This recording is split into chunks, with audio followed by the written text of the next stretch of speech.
In April of 1919, a tall, slim, 42-year-old German gentleman with striking features and inquisitive eyes behind his spectacles is traveling south. His thoughts wander to the places and to the people he has just left, to his home, his wife Maria, his 3 children, and to many years of married life.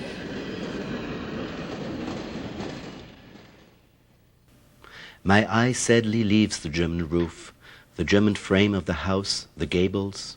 Tomorrow I will love other roofs, other cottages. I am a nomad, not a farmer. I am an adorer of the unfaithful, the changing, the fantastic. I don't care to secure my love to one bare place on this earth. I have wasted half my life trying to live the life of a peasant. I wanted to be something that I was not. I even wanted to be a poet and a middle-class person at the same time. A long time I have castigated myself before gods and laws which were only idols for me. That was what I did wrong, my anguish, my complicity in the world's pain. Finally, I left the haunted house in Bern in which I had lived for almost 7 years. The parting from Bern, by the way, was not difficult. It had become clear that from now on there was morally only one possibility of existence for me: to put my literary work ahead of everything, to live only for it, and no longer take seriously money troubles or any other consideration.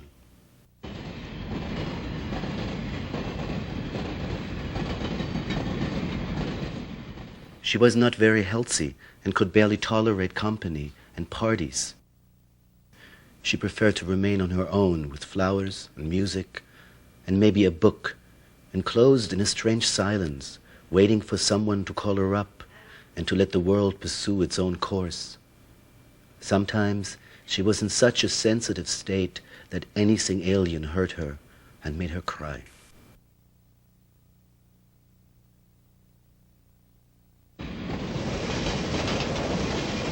Last year I traveled for 6 months. The year before for 5, which for a father, country dweller and gardener is a lot.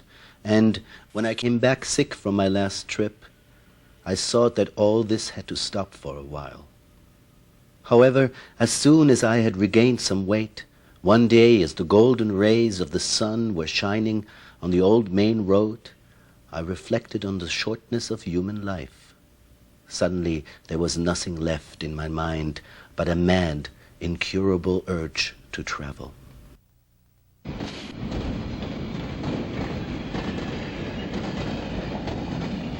In 1919, Hesse was already an acknowledged writer in German-speaking countries. He was only 22 when his first collection of poetry was published. Then, gradually, his prose acquired the explosive energy of a growing self-awareness as he gained freedom from family, social, and religious bonds. His work is that of a man who tries to give meaning to his own existence by writing relentlessly about his most intimate experience. My birth took place at an early hour of the evening on a warm day in July, and it is the temperature of that hour that I have unconsciously loved and sought throughout my life. I was the child of pious parents, whom I loved tenderly, and would have loved even more tenderly if I had not very early been introduced to the fourth commandment. Unfortunately, the commandments have always had a disastrous effect on me. All I needed was to hear, "Thou shalt," and everything in me rose up, and I became obdurate. As can be imagined, this peculiarity had a far-reaching and unfortunate effect during my school years. School has destroyed a lot in me, and I know few prominent personalities for whom this was not so. At school, I only learned Latin and the art of lying. For more than 4 years, everything that was attempted with me went wrong. No school would keep me. In no course of instruction did I last for long. Then I became a bookseller in order to finally earn my own bread.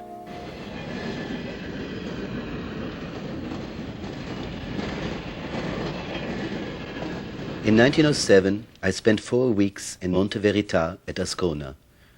They were long-haired apostles, lovers of fasting, of raw foods, fruit eaters, and adepts of various diets.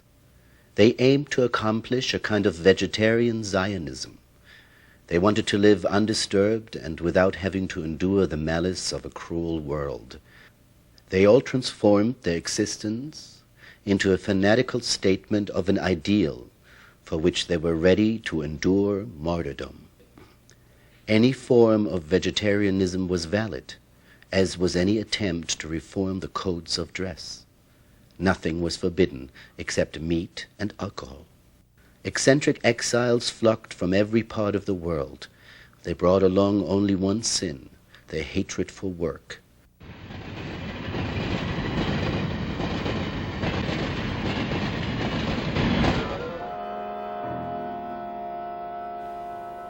Then came the summer of 1914. The so-called time of testing had come, and I cannot say that it found me better prepared, worthier, or superior to anyone else. Hesse protests against senseless bloodshed and against war-preaching intellectuals. He dedicates his time to prisoners and internees, sending over 500,000 books, novels, essays, textbooks, and dictionaries to POW camps in 3 years. And he founds a small publishing company that distributes works by Stifter, Gottfried Keller, and Thomas Mann. He also edits a weekly paper for German prisoners in France.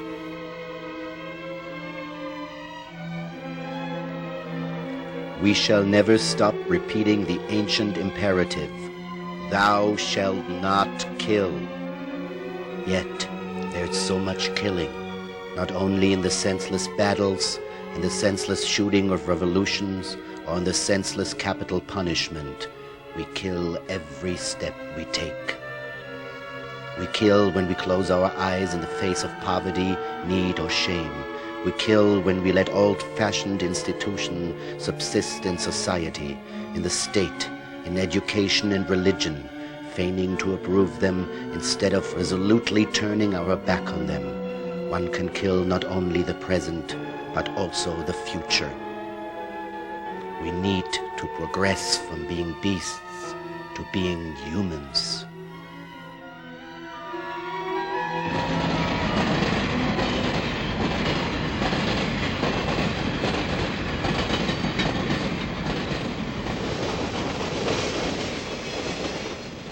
The immersion of an Italian-speaking Southern Europe may have inspired Hesse to write the novel Klein and Wagner, published in the following year.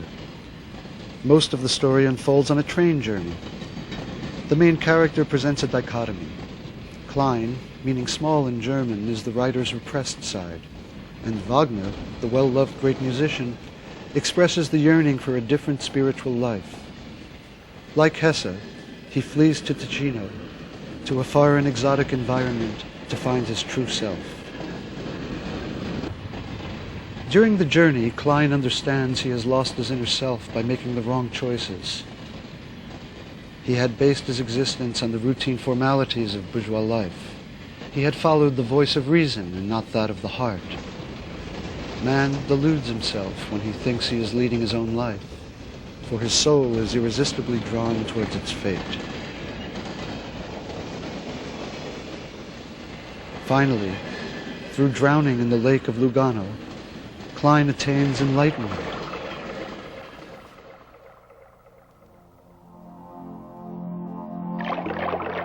The one thing you dreaded, letting yourself fall, taking the step into uncertainty, the little step beyond all the securities that existed. And whoever had once surrendered himself one single time, whoever had entrusted himself to fate, was liberated. It was blissful to live. It was blissful to die. No magic ever interrupted the eternal chain of births, the endless succession of God's breath. But there was another kind of peace, to be found within your own self. Its name was, let yourself fall. Do not fight back. Die gladly. Live gladly. Once his own Klein side had drowned, Hesse starts to live.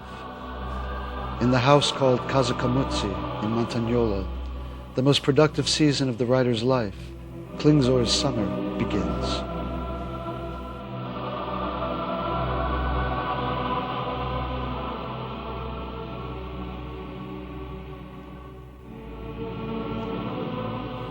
A passionate summer of swift-moving life had begun. The hot days, long as they were, flared up and away like burning streamers.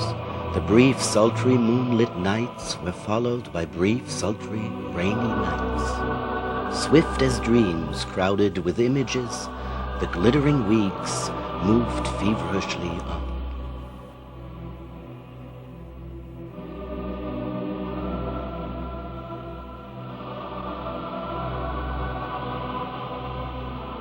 Klingsorr stood on the narrow stone balcony of his studio.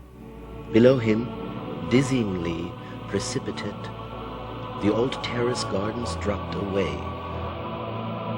A densely shadowed tangle of treetops, palms, cedars, chestnuts, Judas trees, red beech, and eucalyptus intertwined with climbing plants, lianas, wisterias.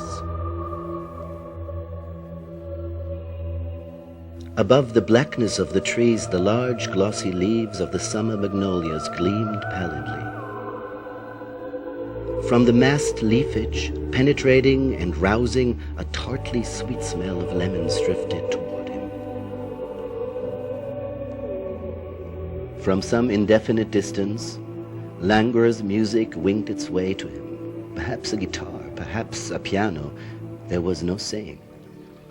Starlight flowed through the wooded valley. In the distant lake, mountains and sky flowed together.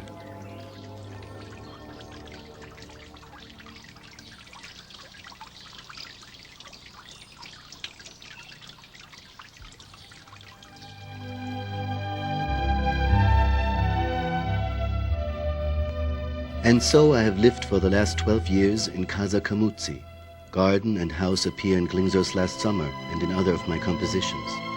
Dozens of times I have painted this house and drawn it and probed its complex, whimsical forms.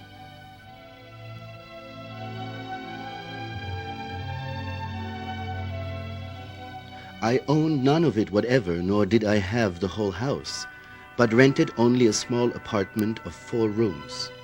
I was no longer lord of the manor, father of a family with house and children and servants, who calls to his dog and cultivates his garden. I was now a little penniless literary man, a threadbare and rather dubious stranger who lived on milk and rice and macaroni, who wore his old suits till they were threadbare, and in the fall brought home his supper of chestnuts from the forest. But the experiment, which was the point of it, succeeded. It was like waking from a nightmare that had lasted for years. I inhaled freedom, the air, the sun. I had solitude and my work. I have seldom experienced such a summer, so intense, so ardent, so fascinating and radiant that it swept me away, pervading me like a full-bodied wine. I was no longer shipwrecked. Once again, I had pulled myself together.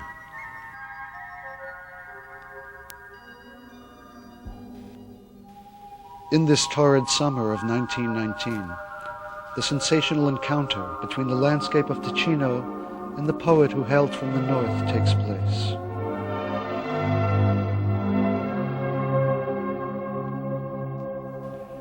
Hesse roams around the villages and the forests of chestnut trees. It was the time when, to quote Klingsorr, 1,000 undrunk glasses were spilled, 1,000 unseen loving looks shattered, 1,000 irrecoverable images extinguished. It was a time of artistic enlightenment, of intuition, and metamorphosis. Color makes an impetuous entry into Hesse's life, and simultaneously the urge to paint.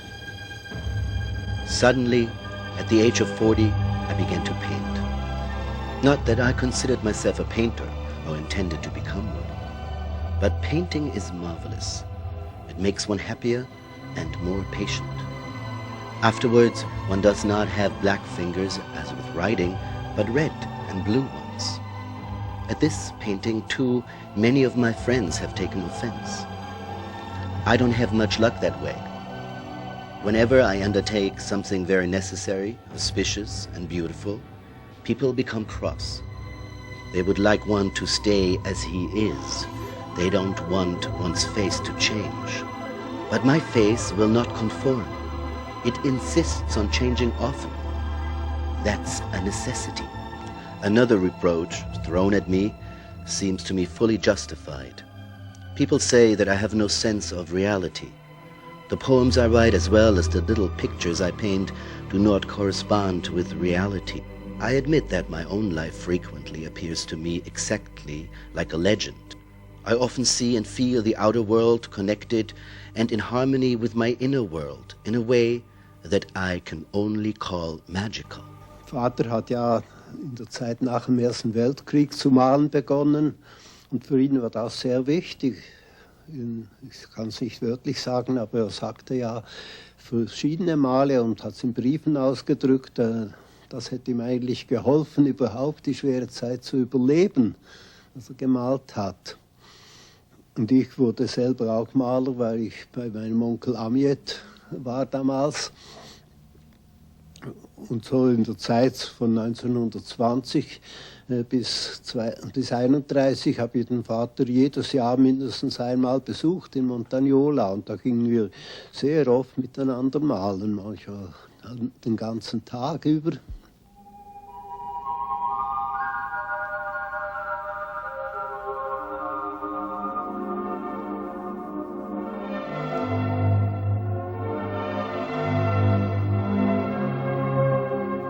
Auf einer Reise ins Engadin hat mein Vater einige Skizzen gemacht. Ich habe dieses Buch übernommen.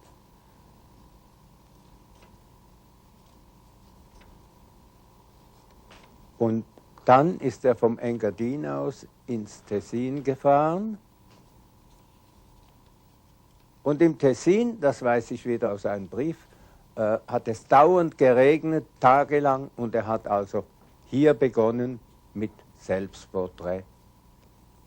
Hat sich gemalt, Hut, Mantel, Stock, Schuhe, wiederum ein Selbstporträt, noch eines wieder so, ziemlich ähnlich.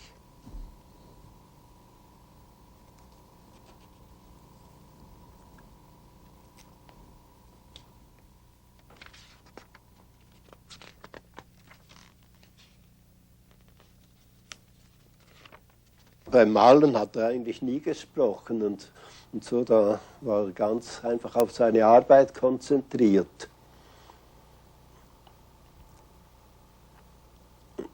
Und ich erinnere mich gut, also mehrmals natürlich war zum Beispiel, war gerade die Schule aus, die Schulkinder kamen heim und natürlich war sofort eine Schar Kinder drumherum, haben dazu geschaut und so, und das hat Vater immer sehr gestört. Und das mochte er gar nicht. Hesse fluctuated between the need for solitude and the urge to communicate. Between episodes of warmth and moments of dejection. Between merrymaking and visions of death. He makes friends with Emmy Hennings and her companion Hugo Ball, whose biography will unveil the writer to himself. He also meets Ruth Wenger, the young woman who will become his second wife. However, love and friendship cannot save the writer from another period of depression. For the last year and a half, I've been living like a snail. I have produced nothing aside from the first part of Siddhartha and have begun the second, but left it unfinished. How gladly I would work. Yet, I can't manage it. The slightest task is beyond me. The typewriter remains untouched until Hesse confronts his problems through a probing analysis with Carl Gustav Jung.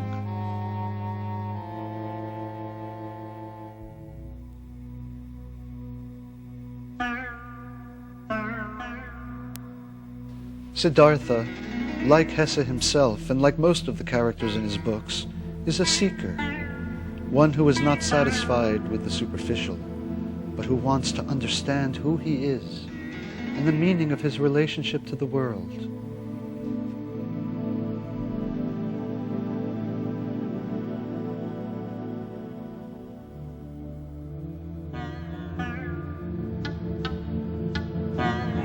Siddhartha strives to live his life to the full.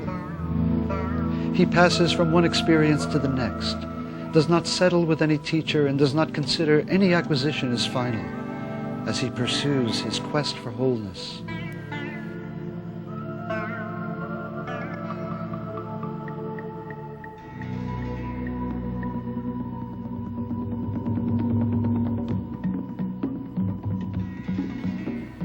Finally, Siddhartha learns to remain motionless and to listen to the river of life. The whole universe surrenders to a quiet mind. The unity I venerate above multiplicity is not a boring, grey unity of a cerebral, theoretical kind. It is life itself, full of joy, full of pain, and of laughter. An illustration of it may be found in the dance of the god Shiva, a dance which destroys the world. Unity is yours whenever, regardless of time, space, knowledge, or ignorance, you abandon conventions and decide to belong with love and devotion to all divinities, to all of humanity, to all kind of world. Dear friends, I shall not leave this place. I'll neither go back to Munich nor to Berlin. For the wind of history and fate blows also here in Montagnola. In the 30s, and up to the end of the Second World War, Montagnola and Hesse's Red House are a stopping place for countless anti-fascist scholars who have been forced to leave Germany for political and racial reasons. The first of them is Heinrich Wiegand, editor of the workers' cultural magazine Kulturweile. Then comes Bertolt Brecht, Kurt Kleber, and Bernhard von Brentano, the writer Stefan Zweig. And Peter Weiss, who like many others also benefits from Hesse's financial support. In his letters and diaries, Thomas Mann mentions the importance of his conversations with Hesse in his new state of exile.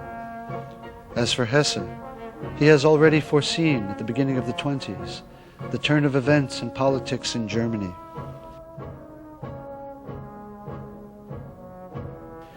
And takes a very clear stand against rising National Socialism. During the war, as usual, Hesse is caught between two lines of fire. He is attacked by the anti-Nazis as well as by the Nazis themselves. Emigrants think it unacceptable that he continues to publish in the Third Reich. Other Germans are furious at the way in which the literary critic Hesse is involved with exiled authors, even Jewish ones, while saving his ironical and sobering comments for the rhetoric of the blood of the fatherland, so greatly celebrated in the Third Reich. During the Third Reich, one man pays dearly for Hesse, who by now has been living in voluntary exile in Montagnola for 20 years.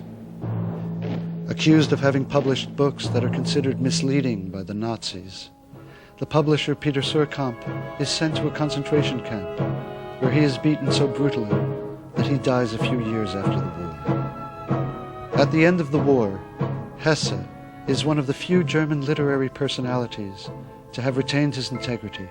Steppenwolf, Narcissus and Goldman, and Journey to the East have enhanced his role as a spiritual guide. The writer's fame also has consequences in his private life. These pictures, taken by his friend Arthur Stoll, show Hesse in excellent health and free for once from the burden of ever-increasing correspondence. During his life, he personally answered 35,000 letters.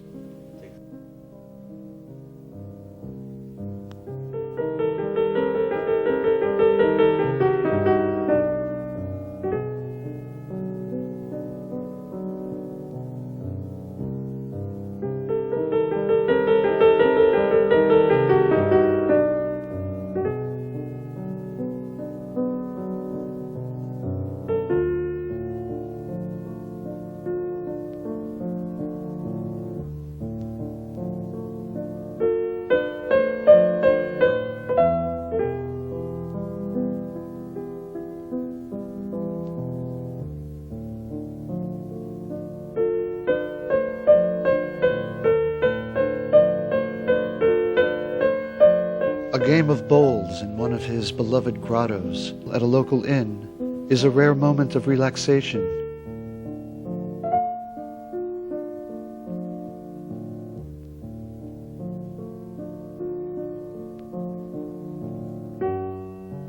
When the flow of curious visitors who want to see the guru of Montagnola becomes unbearable, a peremptory sign is put up on the gate to Hesse's house.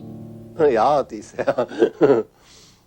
diese Anschrift auf dem Haus, bitte keine Besuche, das hat ihm der Böhmer hingemalt beim Gartentor. Und da hat Vater auch oft gesagt, ja, das ist eigentlich schade. Da bekam er einmal einen Brief von seinem Freund Georg Reinhardt in Winterthur. Und der Reinhardt macht eine Zeichnung oben auf dem Briefkopf mit dem Gartentor und dieser Schrift dran, bitte keine Besuche. Und schreibt dem Vater so, ja, er hätte ihn eigentlich besuchen wollen, aber ja, jetzt dann doch bleiben lassen. Und so sagt der Vater ganz traurig zu mir, schau, sind immer die falschen Leute, die das beherzigen und immer die es eigentlich angeht, die beachten es nicht und kommen eben gleichwohl rein. Er wurde immer gestört, oder? Ja, es kamen oft auch Besucher rein, die nicht gerade ins Haus kamen. Oder wenn sie schon bei der Haustür läuteten, wurden sie von Nino oder von der Sanna einfach wieder weggeschickt. Aber dann gingen sie so ums Haus rum und spazierten im Garten rum. Und wenn Vater seinen sah im Garten, wurde er jedes Mal wütend. Und einmal habe ich es erlebt, wie er selber dann zur Tür hinausging und den Mann also wirklich mit groben Worten hinausgeschmissen hat. Every day I get a bundle of letters between 1 and 500 pages, the mere reading of which would tire a man much younger than myself.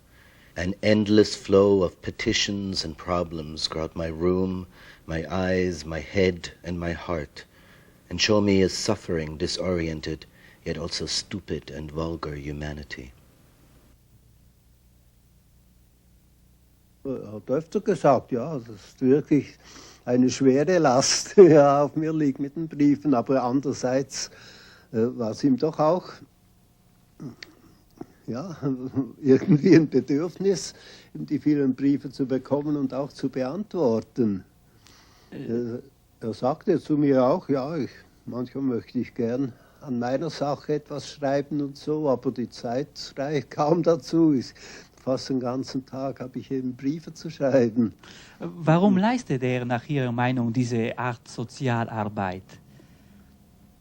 Ja, er fühlte sich einfach, sagt er, als Schriftsteller, wenn man schon einigermaßen bekannt ist als Schriftsteller und so, ist man einfach verpflichtet, sich auch um die Welt zu bekümmern, um die politische Lage und alles und sich dazu zu äußern.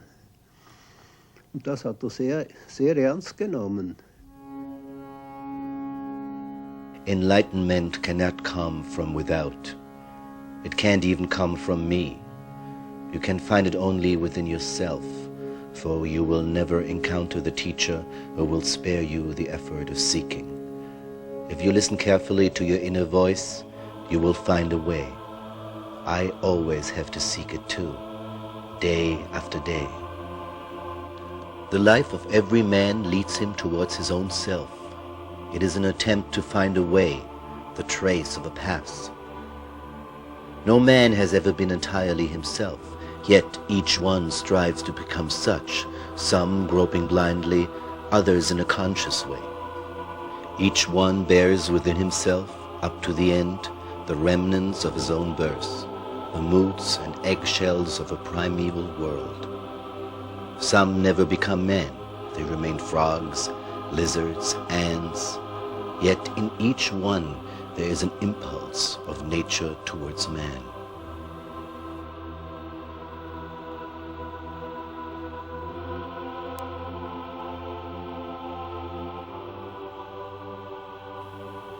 We all have common origins. We all come from the same abyss, but each one of us follows his own objective.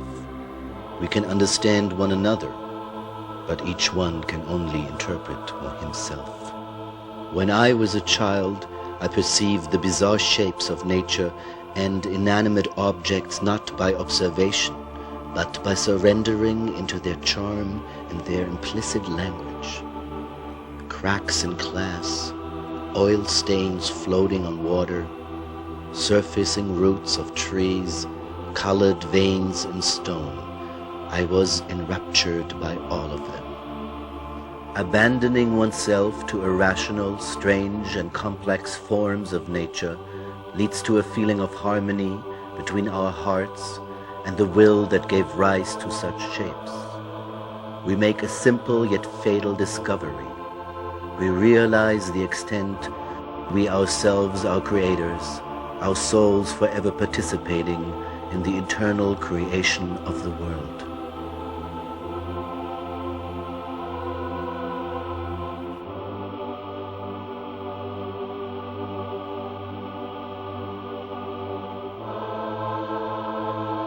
We always over-confine our personality, yet each one of us consists of the whole world.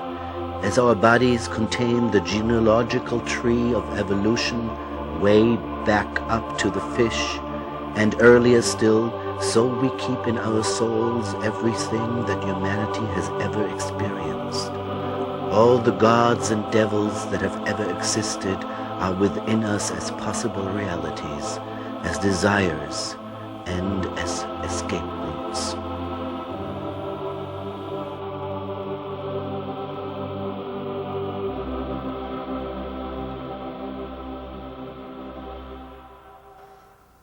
Ja, ich habe ja nun meine Dissertation über ihn geschrieben und als ich das erste Mal ihn traf, da war das Verhältnis natürlich so wie ein Schüler zu einem großen, verehrten Meister kommt und dieses Gefühl blieb eigentlich in den ganzen Jahren und es war eigentlich immer auch ein Ritual, das wir hatten in Montagnola. Ich berichtete ihm von Frankfurt, von seinem Verlag, von den jungen Schriftstellern.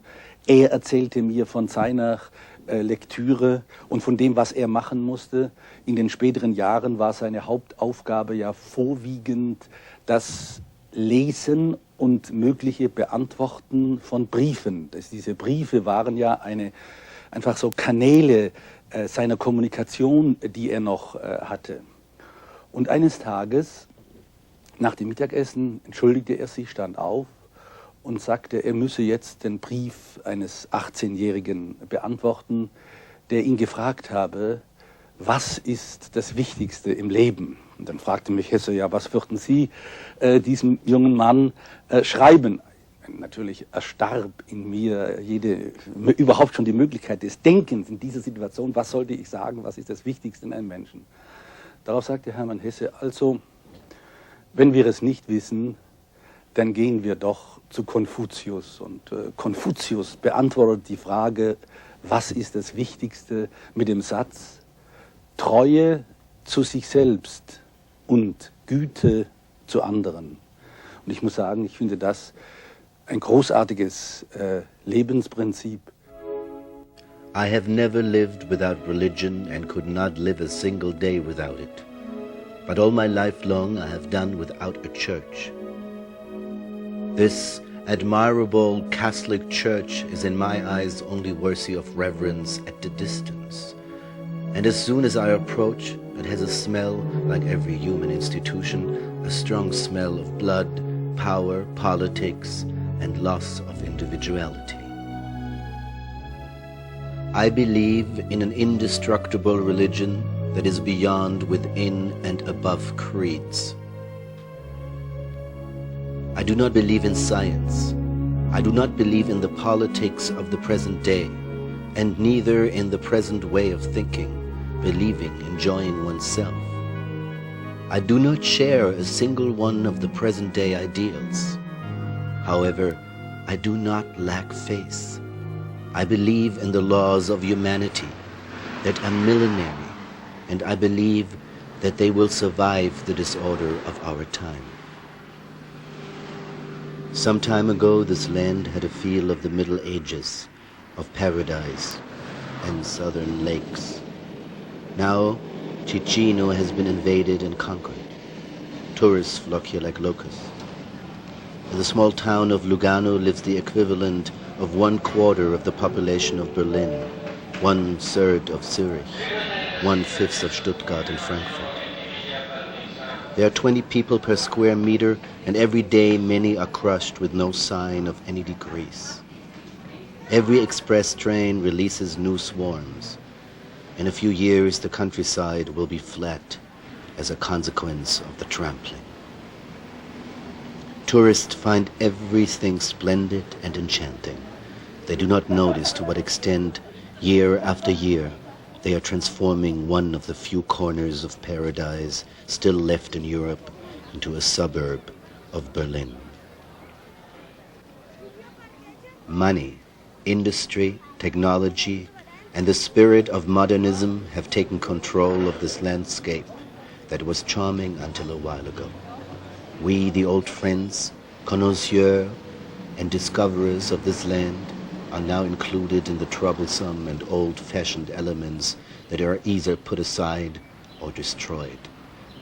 The last one of us will hang himself from the last chestnut tree in Ticino before it is felled to satisfy some real estate contractor.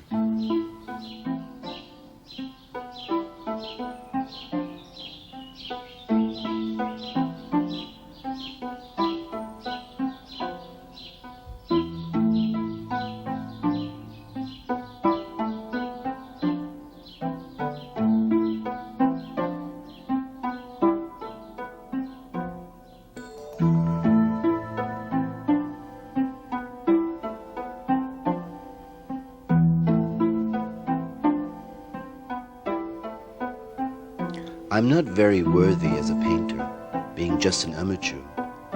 However, no one knows, loves and observes the passing of the years, the days and hours, every furrow in the land, the form of the lakeside, the winding paths through the greenery of this great valley. No one perceives them as if he were seeing them for the first time, year after year, holding them in his heart as I do, or loving them as I do. This is the reason why I'm here. This is my contribution to the unfolding story of this small world, this lakeside valley. I'm a painter with the straw hat who, every season, roams and explores these vineyards and the fringes of the forests. I'm the painter who makes children grin behind his back, the one who sometimes envies others with their houses and vegetable gardens, their joys and their worries. We should not seek, but find, not judge, but observe and comprehend, absorb and elaborate what we have taken in. We must feel that our being is in harmony within the whole. Only then will we attain a true relationship with nature.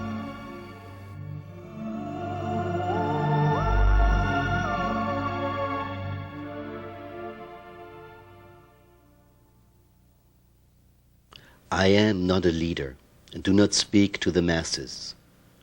I always address only the individual and his conscience. To young people I would like to say, mature and become aware of your responsibilities before attempting to change the world. As more individuals learn how to regard with tranquility and a spirit of criticism the world's great stage, so the dangers of mass stupidity and above all war will be reduced.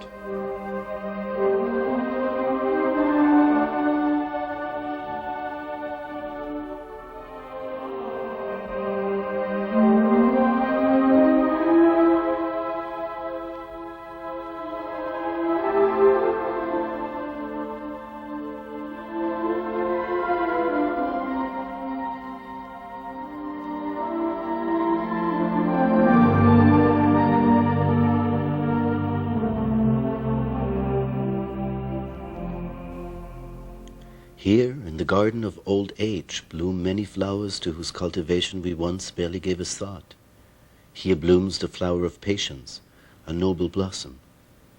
We become more relaxed, more considerate, and the fewer our demands for participation and action become, the greater grows our ability to contemplate and listen to the life of nature and of our fellow man, to let that life stream past us without criticism and with ever-renewed astonishment at its variety.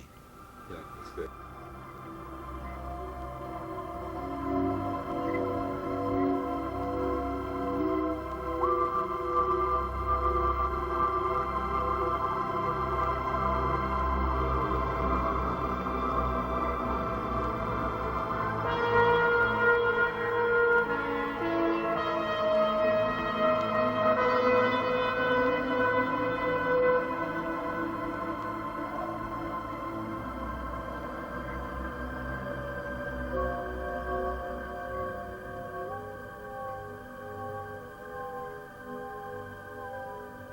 Intellectual knowledge is just paper.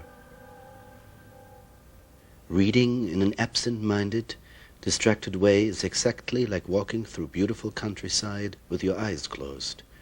We should not read in order to forget ourselves and our daily lives, but on the contrary, to take control of it again, with a firm hand, with greater awareness and maturity.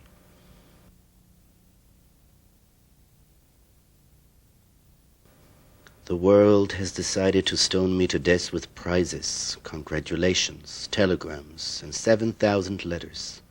Obviously, there is not much I can do. However, those who punish me in this way should not expect to be thanked by their victim.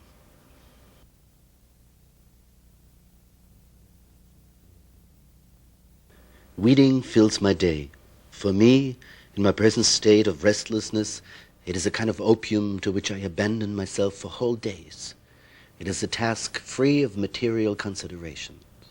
Countless hours spent in the garden yield 3 or 4 baskets of vegetables.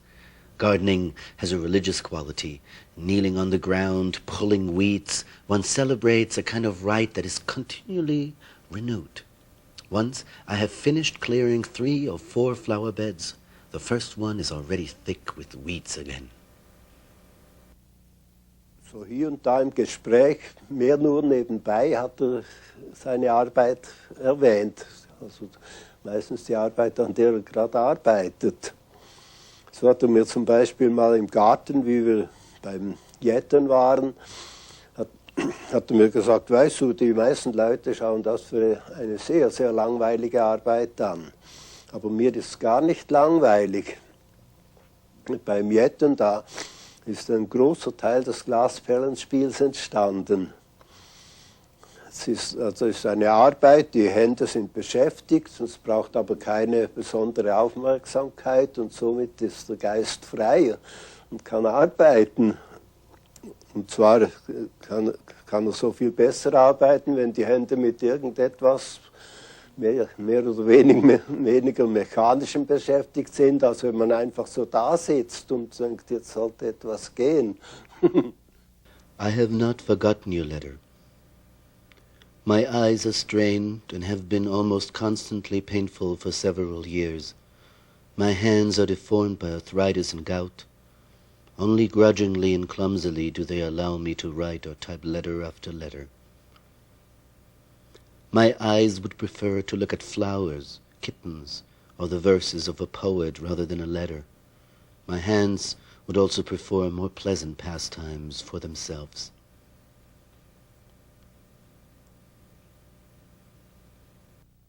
Age and sclerosis are advancing. Sometimes blood does not flow properly up to my brain. However, these problems also have a positive side. You stop hearing many things, and you stop feeling certain shocks and pains. Part of the being that once was called I is already where the whole will soon be. Mein Vater hatte ein ziemlich genau festgelegtes Tagesprogramm. Um 11 Uhr Post. Vorher war Gelegenheit, sei es mal im Garten, sei es irgendeine Arbeit, die er erledigt hat. Vor allem war er im Lauf des Vormittags auch für niemanden persönlich zu sprechen. Höchstens für seine Frau, für keinen Gast oder Besucher. Dann gab es Mittagessen und Kaffee. Das war die Zeit, wo er einen Gast empfing und zu Gesprächen bereit war.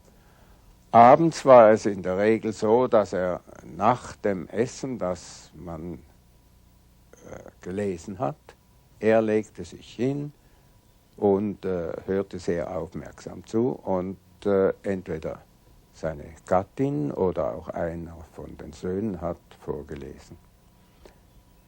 Es gab auch in seinem Programm hier und da angestrichen, im Radioprogramm, ein Konzert, das er hören wollte.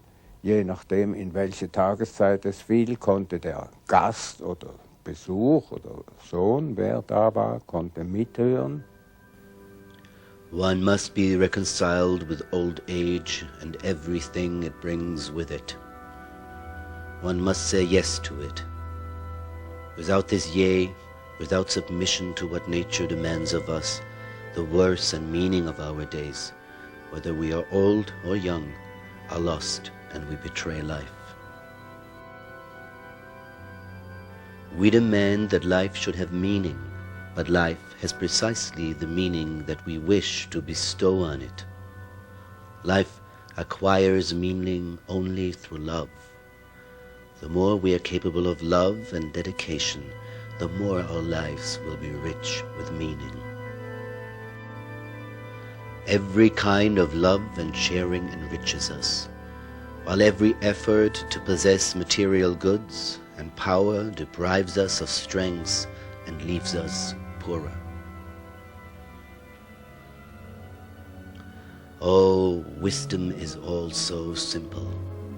It has been expressed and stated so long ago. Why does it belong to us only in part? Why only on good days and not always?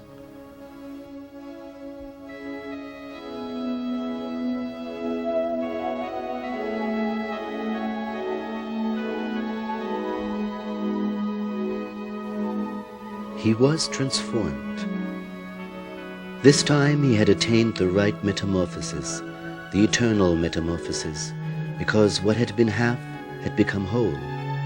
He could transform himself from one moment to the next, whenever and however he wanted. A magical current ebbed and flowed in his blood, and he became part of the eternal process of creation that constantly renews itself. He turned into a stag, a fish, a man and a snake, a cloud and a bird. In every form he was both one and a pair. He had within himself the sun and the moon, male and female. He flowed like twin currents through the land. He shone like a double star in the sky.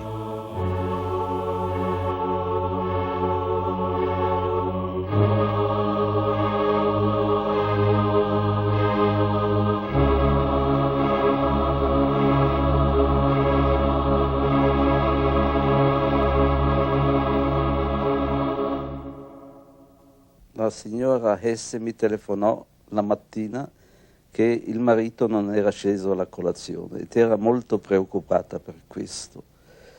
In quel momento io sapevo che Hesse se n'era andato, perché non aveva più ritrovato quella sintonia che avevamo sempre avuto, si era bruscamente rotta. Mi sono precipitato e sono arrivato in casa Hesse, dove la signora ansiosa mi aspettava. Salì nel suo hortus conclusus, cioè il suo appartamento privato, del quale io solo avevo la chiave, e sono entrato e ho trovato Hesse disteso sul suo letto, sereno, nella rigidità della morte. Nella sua mano sinistra aveva le confessioni di Sant'Agostino, che era rigato da un po' di sangue coagulato che era disceso dalla bocca. E restai lì assorto a vedere questo personaggio che mi era diventato tanto, tanto amico. Sulla scrivania c'era la sua ultima poesia, la terza versione, la versione definitiva prima della morte.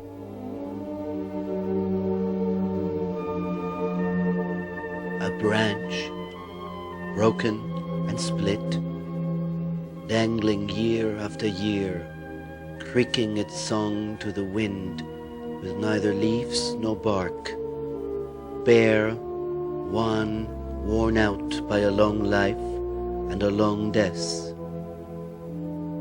Its song echoes, cracking and persistent.